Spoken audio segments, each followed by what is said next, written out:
wabarakatuh. Sampurasun. Pamirsa, patepang deui sareng abdi Ina Maryani dina Raraga Warta Sunda. Dina kaping 22 Februari 2020, abdi bade ngawartakeun hiji warta nyaeta banjir di Kota Karawang. Supados langkung jentre hayu urang ningali ka lokasina.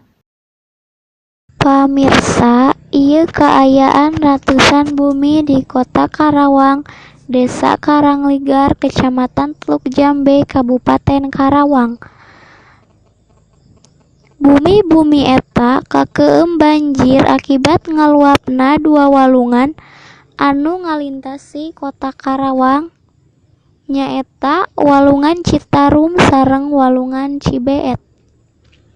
Serta faktor curah hujan anu tinggi anu saminggu terakhir di Kabupaten Karawang. Jangkungna cai anu ngeueum bumi eta sakitar ti 30 dugi ka 80 cm.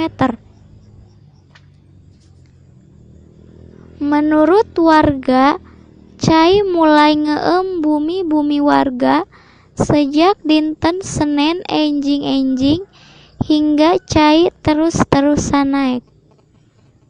Warga anu kabanjiran langsung ngungsi ka tempat anu aman.